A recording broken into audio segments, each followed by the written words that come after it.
Gracias por continuar con nosotros. Junto a Carmina Valdizán estamos conduciendo las entrevistas y los debates de hoy, miércoles por la noche, miércoles de ceniza. En esta segunda entrevista vamos a tener al investigador asociado del Centro de Investigaciones Económicas Nacionales, David Casasola, quien nos va a comentar sobre la propuesta, sobre esta ruta de los 180 días que presentaron durante el día y donde abordan diferentes temas sociales, económicos, temas de gobernabilidad, de gestión pública.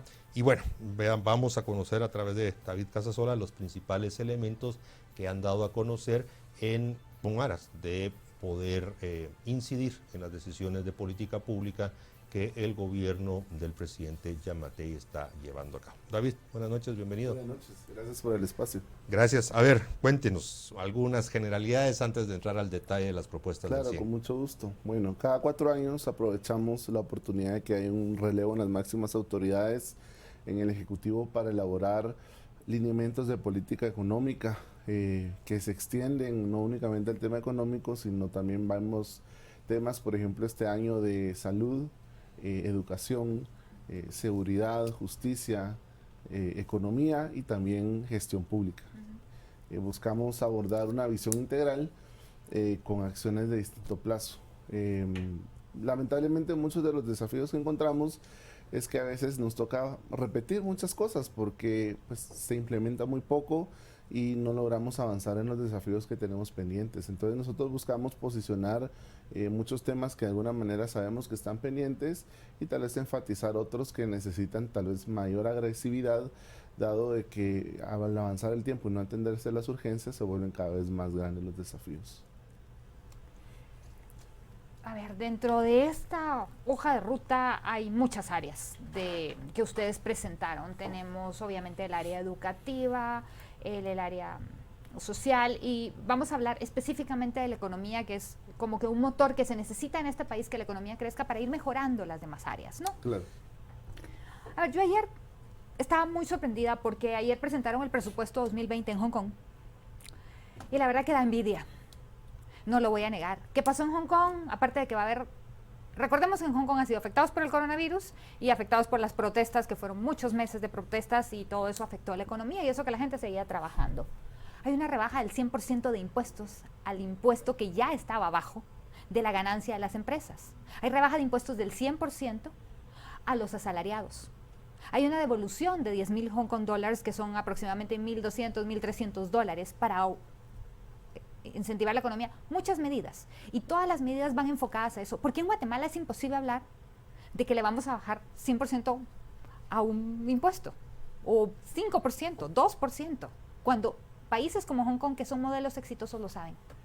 Bueno, aquí hay varios elementos que necesitamos recordar. Creo que en primer lugar tenemos un desafío de la inercia. La gestión pública usualmente tiene una inercia muy grande en cuanto a que nuestro funcionamiento sigue consumiendo el 65% de los recursos del lado del presupuesto y al final tenemos una estructura económica donde no logramos tener una base más amplia para cobrar impuestos y no logramos tener eficiencia en cuanto al uso de los recursos. Entonces, creo que a partir de ahí, si bien uno puede tomar de referencia a otros países, uno necesita empezar a dar algunos pasos. Y creo que dentro de la propuesta que nosotros hacemos una reflexión en cuanto a la gestión, que empieza con, en materia presupuestaria, asegurarnos de que existan resultados tangibles para la población. Guatemala se ha entrado en una gestión basada en resultados, sin embargo usualmente nos quedamos más enfocados en que se hayan justificado bien los gastos o que se haya seguido bien el procedimiento para gastar, pero no necesariamente en esas actividades como al final del día apoyan en un cambio sustantivo en las condiciones de vida de la población. Y conectado a ello también está el tema del servicio civil. Guatemala, como creo que lo he dicho en ocasiones anteriores, cuando uno analiza el IX, los que cotizan al IX, el 52% pertenece al sector público. Entonces, sí tenemos una planilla bastante onerosa, sin embargo, tenemos grandes desafíos en cuanto a que en determinados ministerios los pactos colectivos terminan gobernando o imponiéndose algunas leyes un poco que pasan a un segundo orden, como la ley de servicio civil, y eso de alguna manera nos impide hacer un buen uso de nuestros recursos y en algún momento pero a ver, garantizar calidad. David Casasola, yo creo que lo que Carmina nos dice, y toma ejemplo el tema de Hong Kong, es que escuchamos una y otra vez recurrentemente el mismo tipo de propuestas. No hay agresividad que permita lo que muchos demandan, y es una activación, porque esto de reactivación ya no da, es una activación económica a través de medidas audaces, de medidas que sí tengan impacto, y no mantenernos en la propuesta muy similar cada 4 años. Y la pregunta yo la quiero reiterar con otras palabras: ¿por qué no somos capaces los guatemaltecos de proponer cosas similar de agresivas o aún más, para que efectivamente haya un startazo y empecemos a caminar? Y a partir de eso, generación de crecimiento, generación de riqueza, pues ya abordemos los otros temas. ¿Por qué no lo podemos hacer? Bueno, yo tal vez diría 3 temas. Uno, nunca logramos llegar a consensos, porque a medida de que nos Pero volvemos se más necesitan consensos específicos, para estas cosas. históricamente, dada la debilidad que tiene el gobierno de turno, que se le acaba esa pequeña brecha de empoderamiento, sí, porque está muy cerca de permitir que otros colectivos más organizados tomen las calles y de alguna manera exasperen cierta inestabilidad a nivel social y político. Creo que tenemos un problema en algún momento, y es la legitimidad del uso que tiene el gobierno de tomar decisiones que, aunque haya personas que no le vayan a parecer, es la hoja de ruta que se ha trazado. Creo que, empezando por ahí, la mayoría de temas económicos, cuando hablamos de situaciones más puntuales, siempre se manejan con pinzas. Es decir, siempre hablamos, por ejemplo, de transversalidad de intervenciones, generar certeza jurídica, Estado de Derecho, pero al final, cuando empezamos a hablar de priorización, de dónde vamos a empezar, la infraestructura, dónde vamos a empezar la reactivación, creo que ahí es donde empezamos con los desafíos, porque no hay consensos, y creo que es lo primero que necesitamos para lograr hacer algo más agresivo, distinto a lo que hemos visto anteriormente. Licenciado Casasola, usted decía, en Guatemala, básicamente, por la ejecución presupuestaria, la tarea del dinero que todos pagamos en impuestos se va en quedar bien con el servidor público, porque no llega al usuario final, porque el guatemalteco no está recibiendo nada. Entonces, si nos vamos al área económica, repito, ¿usted cree realmente que los guatemaltecos, si les dicen que, por poner un ejemplo, no tiene que ser ese, pero una medida económica drástica, y vamos a decir, a todos los asalariados les vamos a bajar 1 o 2 puntos el impuesto? ¿Usted cree que la gente no se va a ir a defender contra los sindicalistas si salen ellos a defender su tajada? Digo, porque ahí sí impactaría a todos los guatemaltecos, pero ahí se apoya a Mariano también. No estamos tomando las medidas adecuadas. Entonces hay que quedar bien con el pacto colectivo, hay que quedar bien, pero no vamos al usuario final, que es el guatemalteco que trabaja y paga sus impuestos. Bueno, sin duda alguna, creo que es parte de lo que necesitamos recuperar. Creo que el desafío también es esa pequeña base tributaria que tenemos, hace que este tipo de medidas, cuántas reformas tributarias no hemos vivido en estos últimos años, arriba, no para abajo, que al final pues no generan ese tipo de respuesta en cuanto a indignación. Creo que más claro de lo que sucedió con el sindicato de maestros en los últimos años, en cuanto a que ha habido un respaldo más claro en mantener un presidente, respaldar un presidente, pues al final es como se hace la negociación, y que pues de alguna manera al ciudadano del día a día está tan abrumado por sacar lo que necesita para subsistir, que son temas que no necesariamente pues logra elevar ni siquiera con su voto ese tipo de inconformidad. Entonces creo que es ahí donde sí es muy importante, en estos 180 días, en estos primeros 6 meses que se tienen, primero avanzar con la coordinación interinstitucional de muchas medidas que tienen como ventanillas de agilización en construcción, importación, exportación. Pero esos son muchos de los proyectos que ya vienen, se venían ejecutando, y al final solo se termina de concretar. David Casasola, aquí nos dicen de que no podemos hacer, por ejemplo, y yo me voy a referir al sector privado porque es el que genera realmente la riqueza, el impacto del gasto público es marginal en lo que es la creación de riqueza. Aquí nos dicen de que no bajemos el impuesto sobre la renta corporativa o empresarial, como se llama, porque hay otros países que lo tienen superior. Datos de OECD 2019 nos demuestran que ni Dinamarca, ni Noruega, ni Suecia, hablando de estos 3 países, supera el 22%, aquí estamos en 25%. O sea, no, eso es un argumento. ¿Por qué no nos vamos a propuestas que realmente causen un timonazo en la dirección que estamos teniendo. ¿Por qué razón? Pues ahorita el Congreso ha aprobado, de las 6 leyes que ha aprobado, 4 son de carácter económico. Está esa ventana, pero no escuchamos este tipo de propuestas más agresivas, sino seguimos dándole vuelta a temas que, como usted lo dijo, nadie dice que no hace falta la ventanilla, mejor en ventanilla de exportaciones, una buena ventanilla de importaciones, pero eso ya son cosas que vienen y su impacto se va a ver a mediano plazo y no como lo que necesitamos ahorita.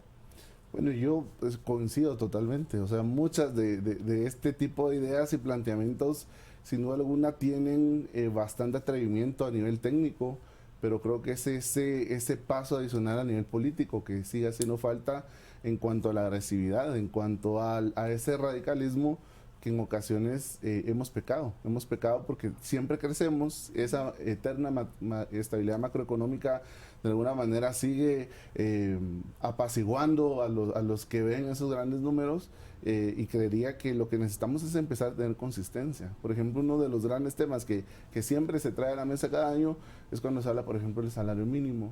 Eventualmente cuando se habla del listado geográfico de obras, cómo vamos a desarrollar infraestructura, y son temas que siempre se toman de manera aislada cuando toca por temas legales y tiempos legales tomar las decisiones, pero no lo logramos atar. Y creo que es uno de los mensajes que nosotros tratamos de poner sobre la mesa, y es lograr consistencia en todas las decisiones que se toman y alinear las políticas, reconociendo que hay muchas que pues hay una independencia a nivel del Banco de Guatemala, a nivel de lo que va a tomar el Congreso, lo que decide el presidente, pero se tienen que alinear en un objetivo común, y ese objetivo común tiene que seguir siendo generar empleo.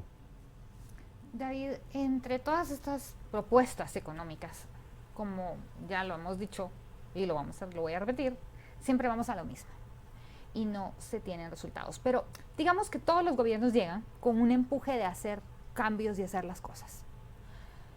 Ya los días se están comiendo. Ya van que 50 días en este gobierno aproximadamente, 40 y tantos, 50 desde la toma de posesión, aproximadamente. Seguimos en reuniones, seguimos hablando de qué se va a hacer. Creo que a mi criterio hasta ahorita la decisión más fuerte y contundente que le escuché al presidente fue con relación al coronavirus, que ni siquiera ha llegado al país, y considero, hay gente que lo criticó, pero considero correcto que se tomen desde ya las medidas, porque los impactos económicos en un país como Guatemala, aparte de los temas de salud que son fuertísimos, por ejemplo, de la llegada de un coronavirus a Guatemala, tiene un impacto social tremendo, económico, perdón. Y totalmente de acuerdo. Creo que es importante, además de ese famoso ordenamiento de la casa, que siempre es como el primer mensaje que manda un gobierno que está asumiendo funciones, sí es importante ir mostrando esa agresividad, es decir, mostrando esa hambre que se va a tener, por ejemplo, porque la coyuntura no se coma la agenda legislativa, sino que todos esos temas que están pues presentes en la política general de gobierno, pues empiece a empujar esa agenda legislativa y se empiece de alguna manera a articular esas ideas que de alguna manera se plasman, pero que al final del día ese es nuestro gran desafío, la gestión. Siempre quedamos a deber en la gestión, y eso se evidencia en otros temas. Creo que en el tema económico un poco lo que no se ha logrado mostrar es la gestión, porque no llegamos a consensos o generan muchos cosas, algunos proyectos que terminan muriendo en las discusiones y no se implementan, pero en otros temas, por ejemplo como el tema de salud, donde sabemos que hay que hacer en materia de desnutrición, la implementación y la gestión de esa implementación, pues los resultados están a la vista. Seguimos teniendo un 46%, 47% de desnutrición crónica. Licenciado Casasola, hoy en la mañana tuve una sorpresa. La verdad, yo me sorprendí al leer una nota de prensa y que decía que el FONAPAS todavía está en fase de liquidación y que estaban previstos gastarse no sé cuántos millones después de que en el 2013 se tomó la decisión política. ¿Por qué no escuchamos esas propuestas de ya cerrar y liquidar y no gastar? Hay otra ahí, Corfina sigue viva y sigue consumiendo recursos públicos. Y si empezamos a repasar, resulta de que hay una serie de entidades públicas que se han quedado ahí, a todos se nos olvidan porque damos por sentado que algún día se anunció su cierre, pero resulta que no es así. ¿Por qué escasean? ¿Por qué no encontramos propuestas así de agresivas que efectivamente la orden sea se cancela y punto. Y entonces empezamos a tener ahorros en lugar de estar reclamando más ingresos tributarios, cargar más, cuando regresamos a la propuesta de Carmina, que por el contrario, le tenemos que devolver la plata a la gente en su bolsa, porque es la que mejor sabe en qué gastarlo. Bueno, yo creo que muchas de esas reflexiones terminan siendo muy atractivas de escuchar en momentos de campaña electoral. No, pero aquí están, ustedes lo están proponiendo ya durante la gestión. Exacto. O sea, estos 180 días, esta ruta de 180 días, usted mismo en la introducción lo dijo, tenemos que aprovechar estos primeros 6 meses. O sea, ya están en gestión, ya no es campaña, es de decisión y carácter político decir qué cosas se cierran, se acaban, se terminan y de eso generar los ahorros para a la gente devolverle lo que la gente se merece. Claro, o sea, sin duda alguna a nivel de gestión sí es muy importante asegurarnos que pues cada quetzal que se desembolsa tenga un resultado contundente para la población y creo que es parte. Yo creo que este tipo de reflexiones para aquellos que nos están escuchando es importante tenerlo presente al momento de que aparezcan los fantasmas de las reformas fiscales, porque al final con temas como la discusión que está teniendo la Corte de Constitucionalidad, el situado constitucional y de ver cuántos que le tienen que trasladar a otras entidades del gobierno, siempre la respuesta de alguna manera más sencilla termina siendo reformas tributarias, cuando pues sobran los ejemplos de que no hemos logrado levantar la moral tributaria, asegurando que estamos haciendo el mejor uso de los recursos posibles y estamos asegurando que el gasto que estamos haciendo está atado a la generación de resultados. Yo creo que ese tipo de ejemplos como el que tú mencionas, sí es muy importante tenerlo muy a la vista porque se anuncian desde qué tiempo, por ejemplo, dejar de usar las figuras de los fideicomisos, pero al final sigue siendo una tentación para salir del día a día, porque en el día a día al final a muchos funcionarios lo que les interesa es ejecutar, pero tenemos tan engorrosos los procesos de compras y contrataciones que al final siguen habiendo figuras que se siguen usando, aunque no necesariamente es la mejor solución al problema. Licenciado Casasola, si tuviera que escoger una medida económica para implementar ya, que le dijera al presidente, con esta vamos a arrancar porque se va a ver un cambio, ¿cuál sería? Bueno, yo arrancaría con los primeros pasos de una zona especial de desarrollo en donde logren focalizar todas esas grandes ideas que tienen de facilitación, de otorgamiento de incentivos fiscales y no fiscales atados a la generación de empleo. Creo que eso es algo que si bien no se implementa en 180 días, sí es muy importante empezar a hablar de territorios priorizados y es muy importante tener la estructura de gobernanza para asegurarnos de que lo que estamos sacrificando en materia tributaria está teniendo un resultado tangible y que eso nos permita no solo arrancar, sino expandir la idea hacia otras regiones y hacia otras actividades económicas. Otro de los ámbitos de acción de la política pública es el manejo de la política monetaria cambiaria y crediticia. A partir del convencimiento del objetivo fundamental de la banca central de mantener la estabilidad de precios, ¿qué márgenes le quedan a estas tres políticas para que sean incentivos y lograr lo que Carmina demanda, que se vean los cambios y que empiece a cambiar la situación? Bueno, tenemos, como lo había dicho al inicio, una inercia muy fuerte. De alguna forma, el mandato que tiene el Banco de Guatemala, que es la estabilidad de precios, ha hecho que durante décadas la política monetaria cambiaria y crediticia, por decirlo así, sea conservadora en materia de dar respuesta a necesidades puntuales como la generación de empleo. Creo que ese es un tema que conforme ha avanzado el tiempo se ha tratado de poner sobre la mesa y eventualmente pues únicamente se termina en la discusión y en la polémica del tipo de cambio, los devaluacionistas versus los no devaluacionistas, pero creo que esta es una discusión mucho más profunda del tipo de mandato que le estamos dando a nuestro Banco Central, en donde otras experiencias les están dando mandatos duales, donde no solo se enfoca en estabilidad de precios, sino también se enfoca en la generación de empleo y a partir de ahí establecer una hoja de ruta para hacer una mayor sensibilización en cuanto a las bandas, por ejemplo, de intervención cambiaria, en cuanto a los límites bajo los cuales se pudiera llegar a soportar niveles de inflación, y eso requiere mucha más discusión. Creo que nos hemos quedado en etapas donde solo las ideas tal vez se terminan de discutir muy generalmente a través en redes, pero no hemos logrado tener espacios a nivel de Junta Monetaria donde sean temas, por ejemplo, que se evalúen,